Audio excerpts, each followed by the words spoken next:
बिस्मिल्लाहिर्रहमानिर्रहीम। अस्सलाम वालेकुम। आज 7 जनवरी है और दिन है बुध का। कल DGSPR की प्रेस कॉन्फ्रेंस के रद्द-ए-अमल में सुहेल आफरीदी साहब ने एक ट्वीट तो किया था, लेकिन आज सुहेल आफरीदी साहब पेशावर यूनिवर्सिटी गए और वहाँ कन्वोकेशन से उन्होंने जो खिताब किया उसमें उन्होंने DGSPR की प्रेस कॉन्फ्रेंस के कुछ पॉइंट्स का जवाब दिया। वो वीडियो तो मैं आगे चल के प्ले करता हूँ और आपको सुनाता हूँ और 3-4 मिनट का अपना एनालिसिस पहले आपके सामने रख देता हूँ।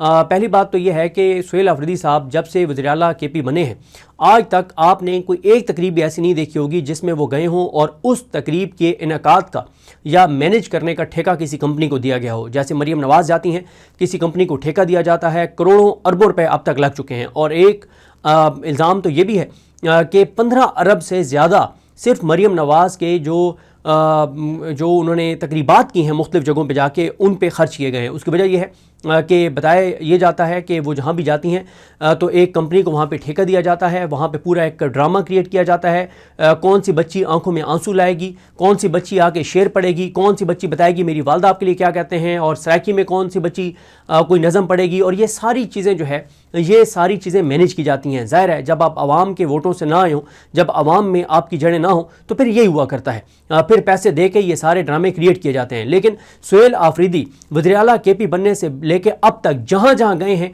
किसी एक जगह पे भी किसी कंपनी को ठेका नहीं दिया गया। और मोहम्मद मालिक साहब ने अपने प्रोग्राम में ये इंकशाफ किया था कि उन्होंने इशारतन बताया था कि इस्टेब्लिशमेंट की एक मीटिंग में ये इस बात पे तहफ़्फ़ुज़ात का इज़हार किया गया कि मरीम नवाज़ जो है वो अरबों रुपए खर्च कर रही हैं अपनी तकरीबात के ऊपर, लेकिन सुहेल आफरीदी 1 रुपया भी खर्च किए बगैर वो तकरीबात कर रहे हैं। और उन तकरीबात में जो इंपॉर्टेंट चीज़ है वो ये है कि सुहेल आफरीदी जो हैं उनको जो रिस्पॉन्स मिलता है, इसी जो आगे मैं आपको तकरीर सुनाने जा रहा हूँ उसमें आप देखेंगे, स्टूडेंट्स का आप रिस्पॉन्स देखेंगे तो ये होता है जो अवाम के वोटों से आता है, जिसकी अवाम में जड़ें होती हैं, जिसकी अवाम में मोहब्बत होती है। और आप जो तालबात हैं उनका आप ज़ाहिर है उनका वो सिर्फ कैमरा जो है वो सुहेल आफरीदी साहब पर है, लेकिन जो तालबात हैं उनके तालियों की गूंज, उनका रिस्पॉन्स वो आप सुन सकते हैं उस वीडियो के अंदर कि किस तरह से वो रिस्पॉन्ड कर रही हैं, किस तरह से वो उनकी, और ख़ास तौर पे जब बार बार सुहेल आफरीदी ने इमरान खान साहब का नाम लिया, और ये उन्होंने जानबूझ के इमरान खान का बार बार नाम लिया, क्योंकि कल DGSPR ने अपनी प्रेस कॉन्फ्रेंस में इमरान खान को निशाना बनाया तो आज सुहेल आफरीदी ने बार बार इमरान खान का नाम लिया। और उन्होंने देखें किस तरह से उन्होंने एक वो किया कि उन्होंने एक अपनी बॉडी लैंग्वेज से, उन्होंने अपने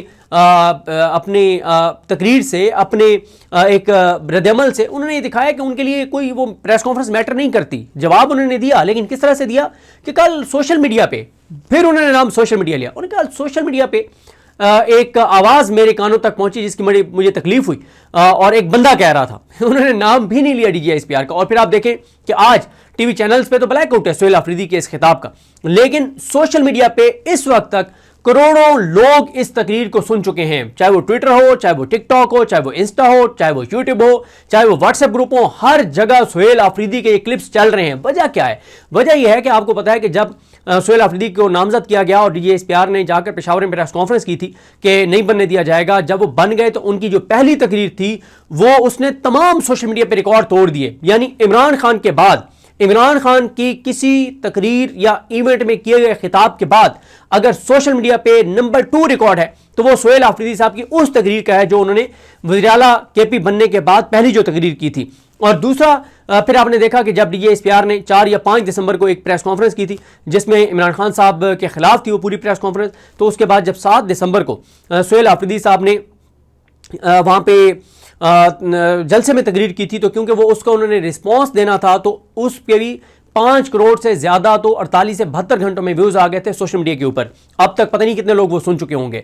फिर ये तीसरा मौका था कि कल की, क्योंकि प्रेस कॉन्फ्रेंस की बहुत हाइप क्रिएट हो गई थी, आज पहली मरतबा सुहेल आफरीदी कैमरों के सामने आए हैं और सुहेल आफरीदी ने एक तकरीर की है, तो उस तकरीर ने भी इस वक्त सोशल मीडिया पे जंगल में आग की तरह फैल गई है और हर तरफ उसके क्लिप्स जो है वो आपको नजर आते हैं। और सुहेल आफरीदी साहब जो है, देखें सुहेल आफरीदी साहब ये बातें पहले भी कर रहे थे, लेकिन अब जब उन्होंने की हैं तो उसको ज़्यादा इसलिए लोग सुन रहे हैं क्योंकि लोग उसका रिस्पॉन्स सुनना चाह रहे थे DGSPR की प्रेस कॉन्फ्रेंस का कि सुहेल आफरीदी क्या देते हैं।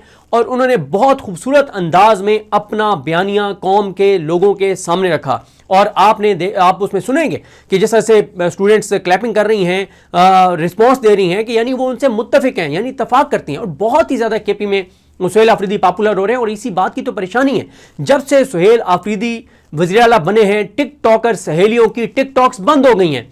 आप इस वक्त देख लें, आप टिकटॉक पे देखें, वो जो सुहेल आफरीदी ने कहा था ना कि इसका उसका उसका इसका तुम नाम क्यों नहीं लेते, तो वो वाले सिर्फ उनकी आवाज के ऊपर जो वीडियोस बनी हुई हैं वो पहले कोई 1 लाख के करीब थी और अब 2 लाख से क्रॉस कर चुकी हैं टिकटॉक के ऊपर वो वीडियोस, जो उनकी आवाज के ऊपर, जो टिकटॉक पे एक स्टाइल है कि लोग किसी और की वॉइस लेके और अपने एक्शन के जरिए वो बना रहे होते हैं टिकटॉक। 2 लाख से ज्यादा वीडियोस तो सिर्फ उस चीज के ऊपर बनी हुई हैं।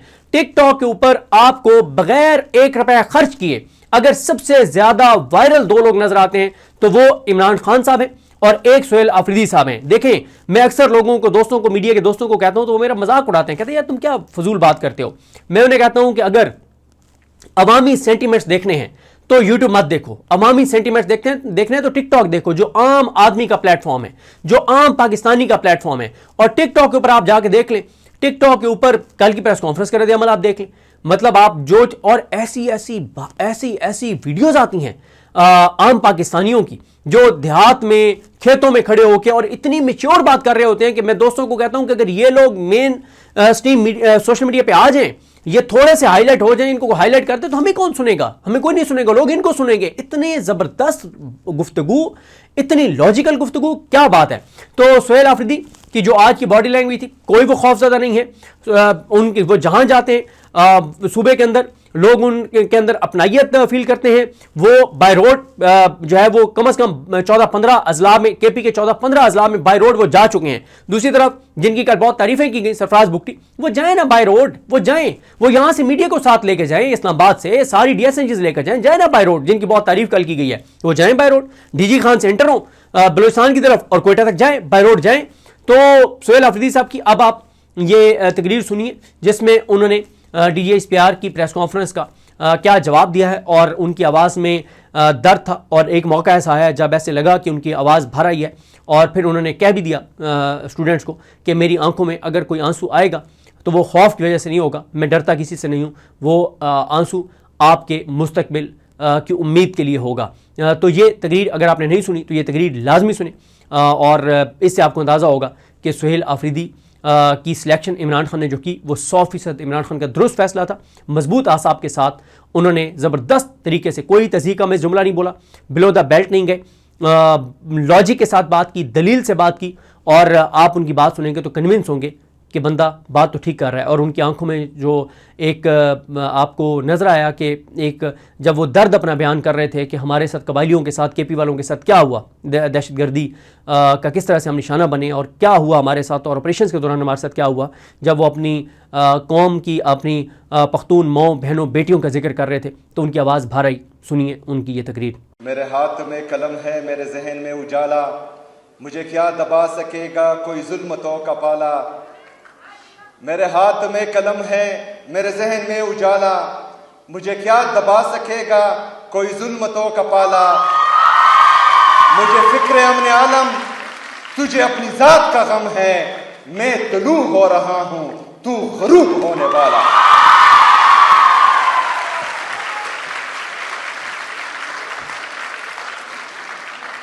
मैं अपनी तमाम बहनों को जिन्होंने आज अपनी डिग्रीज मुकम्मल की, चाहे वो बैचलर्स की हैं, एमफिल की हैं, पीएचडी की हैं, तमाम को दिल से मुबारकबाद पेश करता हूं और उम्मीद रखता हूं कि इंशाअल्लाह ताला आप इस सूबे और इस मुल्क के बेहतरीन मुस्तकबिल में इससे आगे अपना किरदार अदा करेंगी इंशाअल्लाह ताला।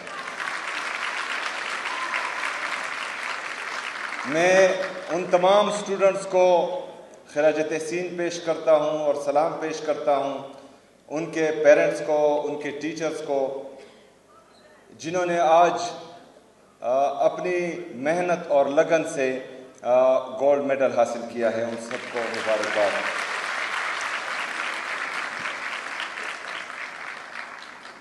मोहतरमा वाइस चांसलर साहिबा, आज फिर आपने इंग्लिश में तकरीर की जो मुझे बिल्कुल अच्छी नहीं लगी।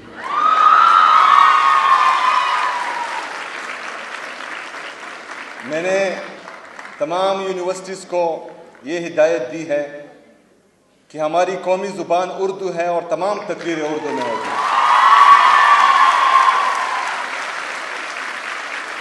और ये मैं दूसरी दफ़ा कह रहा हूँ और तीसरी दफ़ा मुझे फिर गुस्सा आएगा।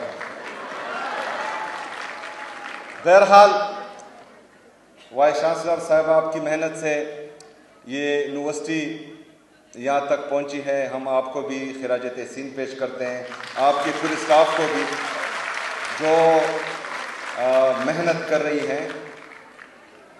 आपको पता होना चाहिए कि एक माइंड सेट जिसकी मैं बार बार बात करता हूँ कि उनको अच्छा नहीं लगता कि खैबर पख्तूनख्वा तरक्की करे, उनको अच्छा नहीं लगता कि हमारे बच्चे पढ़ें, उनको अच्छा नहीं लगता कि हमारे बच्चों के हाथ में कलम हो, क्योंकि हमें हमेशा बे से बंदूक ही सिखाया गया है।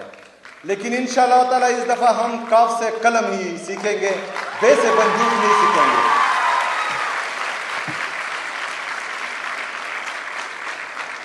कल सोशल मीडिया पर एक बात मेरे कानों से गुजरी जो मुझे बहुत बुरी लगी। एक बंदा कह रहा था कि मैं खैबर पख्तूनख्वा, क्या हम खैबर पख्तूनख्वा की बच्चियों को दोबारा गारों में भेज दें? तो ये तो आप लोगों का ख्वाब हो सकता है, लेकिन इन बच्चियों का भाई यहां खड़ा है और इंशाल्लाह जो यहीं नहीं देगा। हमने बहुत मुश्किल से खैबर पख्तूनख्वा में दोबारा अमन कायम किया था। हमारी बच्चियां और बच्चे पुरअमन माहौल में तालीम हासिल कर रही थी, लेकिन बंद कमरों के फैसलों ने एक दफा फिर हमारी जिंदगी अजीरन बनाई हुई है, जिस पर मैं बार बार तनकीद करता हूं। और बंद कमरों के फैसले हमेशा नुकसानदेह होते हैं। हम तनकीद भी करते हैं, साथ में एक पॉलिसी भी देते हैं, और अगर उस पॉलिसी पे अमल किया जाए तो इसमें कोई छोटा या बड़ा नहीं होता। इससे तमाम खैबर पख्तूनख्वा की आवाम का भी फायदा है और पाकिस्तान का भी फायदा है। यहां पर एक दफा फिर जो मैं बार बार कह रहा हूं कि मिलिट्री ऑपरेशन की तैयारी हो रही है, तो मिलिट्री ऑपरेशंस, इनके ऑफिशियल स्टेटमेंट्स हैं कि तकरीबन 22 से ज्यादा मिलिट्री ऑपरेशन खैबर पख्तूनख्वा में हुए हैं। 14,000 से ज्यादा इंटेलिजेंस बेस्ड ऑपरेशंस हुए हैं, लेकिन फिर भी दहशतगर्दी खत्म नहीं हो रही। अगर मुसलसल ऑपरेशंस करने के बाद अभी भी दहशतगर्दी है, जो आप मान रहे हैं कि दहशतगर्दी है, वो अलग डिबेट है कि कौन लाया, कैसे लाया, कब लाया। वो भी हम बताते रहते थे कि आ रहे हैं, अभी पहाड़ों पर हैं, अभी नीचे आ रहे हैं, अब बाजारों तक पहुंच गए, अभी हमारे घरों तक पहुंच गए। वो हम बताते रहे हैं, लेकिन तब हमें बोला जाता कि ये प्रोपेगेंडा कर रहे हैं, ये झूठ बोल रहे हैं। और मुराद सईद साहब की तमाम तकरीरें और तमाम स्टेटमेंट्स मौजूद हैं इस हवाले से, वो रिकॉर्ड पर हैं, वो हर बंदा देख भी सकता है। लेकिन आज एक दफा फिर अगर मिलिट्री ऑपरेशन किया जा रहा है तो कौम को एतमाद मिले, क्योंकि कौम को एतमाद ही नहीं है। वो कह रहे हैं कि मुसलसल एक प्रैक्टिस हो रही है, और तकरीबन 15-17 साल से मुसलसल एक प्रैक्टिस हो रही है और वो नतीजा खेज नहीं है। तो ये जरूरी है कि पॉलिसी शिफ्ट आना चाहिए, और पॉलिसी शिफ्ट बंद कमरों में नहीं, यहाँ खैबर पख्तूनख्वा की हुकूमत, खैबर पख्तूनख्वा के स्टेक होल्डर्स, खैबर पख्तूनख्वा की आवाम, यहाँ के मशरान, तमाम को एतमाद में लेकर एक वाज़ेह पॉलिसी बनाई जाएगी, तो वो मुस्तकिल और पायदार अमन में अहम किरदार अदा करेंगी। लेकिन बंद कमरों के फैसले अगर आप वहाँ से इम्प्लीमेंट करेंगे तो नतीजा यही होगा कि 17 साल से जो है मेरे पख्तूनख्वा के अवाम दर बदर की टोकरे खा रहे हैं। हमने पहले भी कुर्बानी दी है, इससे पहले भी यहाँ ऑपरेशन हुए हैं, हमारे स्कूल तबाह हुए हैं, हमारे कॉलेजेस तबाह हुए हैं, हमारे हस्पताल तबाह हुए हैं, हमारे घर उजड़े हैं, हमारे मस्जिदें शहीद हुई हैं, हमारे उजड़े हैं, हमारे सड़कें तबाह हुई हैं। वो तो एक तरफ, लेकिन 2 दिन के नोटिस पे हम अपना घर बार छोड़कर पाकिस्तान के लिए कुर्बानी दे रहे थे और अपने घर छोड़कर हम बाहर आए थे पहले ऑपरेशंस में, क्योंकि हमें लग रहा था कि पाकिस्तान को हमारी कुर्बानी की जरूरत है, तो ये कुर्बानी हम दे देते हैं। मैं चूंकि अफरीदी हूं और मैं आपको ये वसूख से कहता हूं कि अब मिलिट्री ऑपरेशन शुरू होने से पहले पूरे अफरीदी कौम में एक भी भीख मांगने वाला नहीं था, ना मर्द ना औरत। लेकिन बदकिस्मती से जब मिलिट्री ऑपरेशन खत्म हुआ तो ड्रोन अटैक्स में, जेट तैयारों की बमबारी में, दहशतगर्दों के खुदकश हमलों में हमारे एक घर में अगर 5 मर्द थे तो 5 शहीद हुए, 10 मर्द थे तो 10 शहीद हुए, 20 मर्द थे तो 20 शहीद हुए, सिर्फ औरतें रह गई। लेकिन जब मैं अभी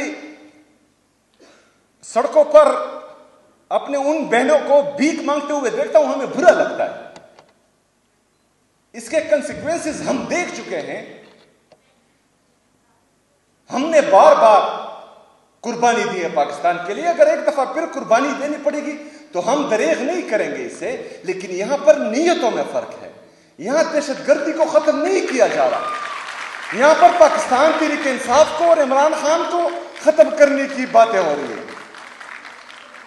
यहां पर अगर दहशतगर्दी को खत्म करना होता तो हमारे साथ बैठते हैं, हमारे साथ एक पॉलिसी बनाते। हमने घर बार छोड़े, हम बाहर आए, हमारे लोगों के साथ ये कमिट किया गया कि जिसका घर तबाह होगा दहशतगर्दी के जंग में, उनको 4 लाख रुपए दिए जाएंगे। 4 लाख रुपए एक पूरे घर के। पाकिस्तानियों जरा सोचो, जिसने अपनी तमाम जिंदगी की जमा पूंजी एक घर बनाने में लगाई हो और उसके सर पर सिर्फ ये एक ही छत हो, और आप उसको बाहर लाए कि पाकिस्तान के लिए कुर्बानी दे, उसके बाद आप उसको कहें कि रियासत पाकिस्तान आपको 4 लाख रुपए देगा। मेरे पाकिस्तानियों, वो 4 लाख रुपए अभी तक जो है मेरे लोगों को नहीं दिए जा रहे, वो अभी तक नहीं मिले। तो इससे ज्यादा मजे का खेज मेरे कौम के साथ, मेरे सूबे के साथ मजाक क्या होगा। बहरहाल, मैं जब भी मिलिट्री ऑपरेशंस की दास्तानें याद करता हूं, क्योंकि हम अपनी आंखों से देख चुके हैं। हम रास्ते में खड़े होते थे, जो हमारी माएँ बहनें बगैर चादर के, बगैर चप्पल के इन सड़कों पर आती थी, वो हम देख चुके हैं। वो मंजर हमारे आंखों के सामने है और दोबारा हम वो नहीं देखना चाहते। और इंशाअल्लाह ताला इसके लिए मैं आपके साथ खड़ा होऊंगा इंशाअल्लाह ताला। खुशी का मौका है। मेरी बहनें जो एक माइंड सेट आपको गारों में बेचने का बोल रहे हैं, इंशाअल्लाह ताला आपका ये भाई आपको तालीम भी देगा, आपको रोजगार भी देगा और इंशाअल्लाह ताला खड़ा रहेगा। हम ला रहे हैं इंटर्नशिप पॉलिसी जो तकरीबन तैयार है और कुछ जगहों पर हम अनाउंस भी कर चुके हैं। जो हमारी बहन भाई डिग्री लेकर फारिग हो रहे हैं, इंशाअल्लाह ताला उनको हम रोजगार के मौके भी देंगे। जो हम यूथ पॉलिसी मुतारफ करवा रहे हैं, हमारी जो टैलेंटेड स्टूडेंट्स हैं, यूथ हैं, उनके लिए इंशाअल्लाह ताला हम उनका ख्याल रखेंगे और उनको आगे लाने में हर किस्म की मदद उनको फराहम करेंगे इंशाअल्लाह ताला। बस आपने एतमाद रखना है, सबसे पहले तो आपने घबराना नहीं है।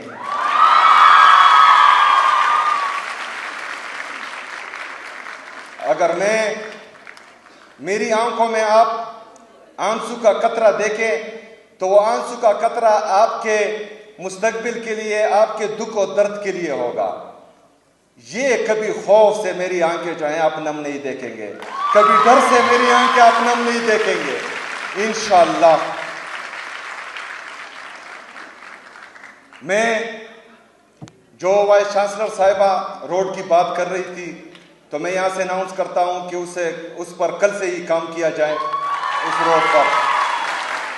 हमने हायर एजुकेशन डिपार्टमेंट में जो इसका ग्रांट तकरीबन 1 बिलियन से कम था, हमारी हुकूमत उसको 10 अरब रुपए तक पहुंचा चुकी है। इससे पहले जो हायर एजुकेशन डिपार्टमेंट का बजट था वो तकरीबन 24 अरब रुपए था। हमारी हुकूमत अल्हम्दुलिल्लाह उसको 50 अरब रुपए तक पहुंचा चुकी है।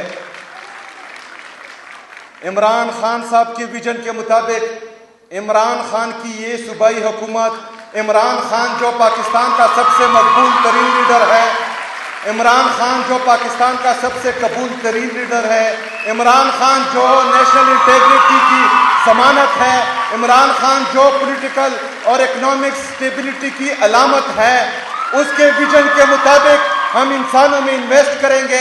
इंशाअल्लाह ताला इमरान खान की ये हुकूमत अपने अवाम के साथ चट्टान की तरह खड़ी होगी इंशाअल्लाह ताला। बहुत शुक्रिया, बहुत मेहरबानी। वमाले नहीं दल बला।